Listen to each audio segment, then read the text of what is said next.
Hi hello, ഞാൻ Akhila. Welcome back to my channel. അപ്പോൾ ഇന്ന് നമ്മൾ ചെയ്യാൻ പോകുന്ന എംബ്രോയ്ഡറിയുടെ പേരാണ് ബാക്ക് സ്റ്റിച്ച്. അപ്പോൾ ഇന്നത്തെ ക്ലാസ് സ്റ്റാർട്ട് ചെയ്യുന്നതിന് മുന്നേ ആദ്യമായിട്ട് കാണുന്നവരുണ്ടെങ്കിൽ സബ്സ്ക്രൈബ് ചെയ്ത് കാണുക.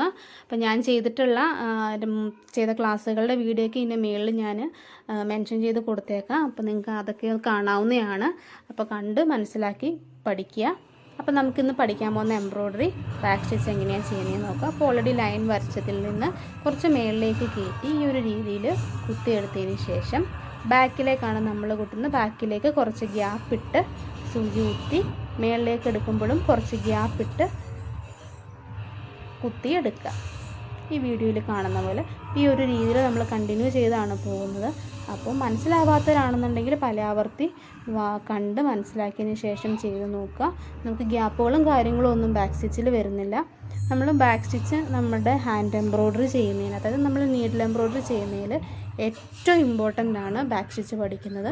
അപ്പോൾ ഈ ബാക്ക് സ്റ്റിച്ച് പഠിക്കുന്നതിൻ്റെ ഗുണം എന്നാണെന്ന് വെച്ചാൽ നമ്മൾ സ്ട്രെയിറ്റ് ലൈനിലൊക്കെ പഠിക്കുകയാണെങ്കിൽ ബീഡ്സ് എംബ്രോയ്ഡറി ഒക്കെ ചെയ്യില്ലേ, അതിൽ ഏറ്റവും നന്നായിട്ട് ചെയ്യാൻ പറ്റുന്ന ഒരു എംബ്രോയ്ഡറിയാണ് ബാക്ക് സ്റ്റിച്ച് എന്ന് പറയുന്നത്. അപ്പോൾ ബേസിക്കായിട്ട് നമുക്ക് ഇമ്പോർട്ടൻ്റ് ആയിട്ട് പഠിച്ചിരിക്കേണ്ട ഒരു സ്റ്റിച്ചാണ് ശരിക്കും പറഞ്ഞാൽ ബാക്ക് സ്റ്റിച്ച്. അപ്പോൾ ഇത് പ്രോപ്പറായിട്ട് പഠിച്ചിരിക്കുകയാണെന്നുണ്ടെങ്കിൽ നമുക്ക് കറക്റ്റായിട്ട് ഈ എംബ്രോയ്ഡറി ബീഡ്സൊക്കെ എംബ്രോയ്ഡറി ചെയ്യുമ്പോൾ നല്ല പ്രോപ്പർ ലൈൻസിലൊക്കെ ചെയ്തെടുക്കാൻ പറ്റും. അപ്പോൾ അത് മാത്രമേ ഉള്ളൂ ഈ എംബ്രോയ്ഡറി ശ്രദ്ധിക്കേണ്ട കാര്യം. അപ്പോൾ നമുക്കിത് ഈ വരച്ച ലൈൻസ് ഫുള്ള് നമുക്കൊന്ന് സ്റ്റിച്ച് ചെയ്ത് ഞാൻ കാണിച്ചു തരാം. നിങ്ങൾക്ക് എന്തായാലും ഏകദേശം മനസ്സിലായിട്ടുണ്ടാവില്ല എങ്ങനെയാണ് ബാക്ക് സ്റ്റിച്ച് ചെയ്യുന്നതെന്ന്.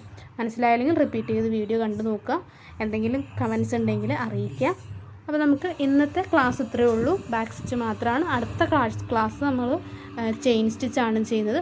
അപ്പോൾ ആ സ്റ്റിച്ചും കൂടെ അടുത്ത ക്ലാസ്സിൽ ഉൾപ്പെടുത്തിയേക്കാം. താങ്ക്